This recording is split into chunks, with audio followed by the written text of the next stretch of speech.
తదనంతరం ఇంకొక విషయాన్ని చెప్పారు, పరగుణే ప్రీతి అని.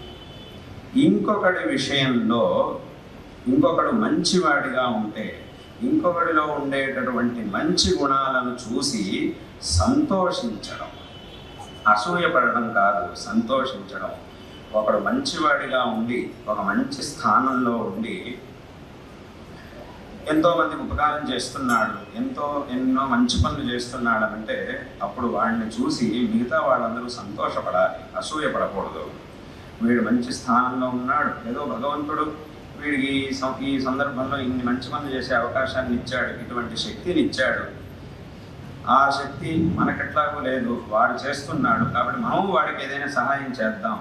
మంచి పనులు నిజంగానే చేస్తున్నాడు కాబట్టి మనం వాడికి ఏదో సహాయం చేద్దాం అనే భావన మనకు ఉండాలి అని అక్కడ రెండో ఉపదేశాన్ని చేస్తున్నాడు. మా గురువుగారు ఒకసారి చెప్పారు, ఒకసారి ఒక ఆయన ఒక మంచి దేవస్థానం కట్టించాడట.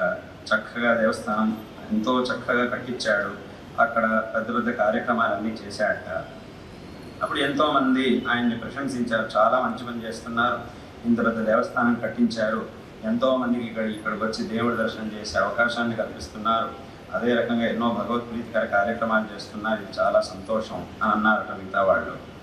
అప్పుడు వాళ్ళలో ఒకడన్నట్ట, వీడు ఇన్ని కార్యక్రమాలు చేస్తున్నాడు, దీనికి డబ్బులు ఎక్కడి నుంచి తీసుకొచ్చాడో నాకు తెలుసు అన్నట్ట వాడు. అంటే వీడేదో అన్యాయం చేసి తీసుకొచ్చాడు డబ్బులు అని అనడం కోసం. ఇన్ని కార్యక్రమాలు చేస్తున్నాడు వీడి డబ్బులు వీడు ఎంతమందిని చేసి తీసుకొచ్చాడో నాకు తెలుసు అని అన్నాడు ఇంకోడు. ఎందుకు అలా అనడం? వాడు ఏం చేశాడో అది నీకు అనవసరం, నీకేం వాడేమో అపకారం చేయలేదు, ఒక మంచి పని చేస్తున్నాడు, వాడిని మీరు ప్రశంసించండి చాలు. మనకి చేసేటటువంటి అవకాశం లేకపోయినప్పటికీ ఇంకోడు ఒక మంచి పని చేస్తూ ఉంటే మంచివాడిగా ఉండి, అందులోనూ మంచివాడిగా ఉండి మంచి పని చేస్తూ ఉంటే అటువంటి వాడిని మనం ఏమన్నా దూషిస్తే, వాడిని చూసి అసూయపడితే అది ఎంతో పెద్ద పాపం అవుతుంది. కాబట్టి ఒకడు ఒక మంచి స్థానంలో ఉండి అనేక మంచి పనులను చేస్తున్నప్పుడు వాడిని చూసి అసూయపడకండి, వాడిని ప్రశంసించండి, ఇంకా ఉత్సాహాన్ని వాడికి కలిగజేయండి. తద్వారా వాడు ఎన్నో మంచి పనులను చేస్తాడు, తద్వారా ఎంతోమంది ఉపకారం కలుగుతుంది. వాడికి కావలసినంత సహాయాన్ని మీరు కూడా చెయ్యండి.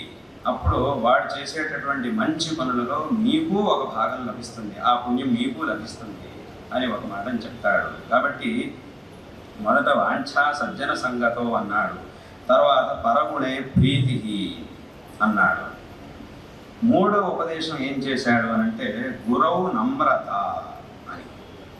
గురువు యొక్క విషయంలో అత్యంత వినమ్రంగా ఉండాలి, అత్యంత వినయంతో ఉండాలి.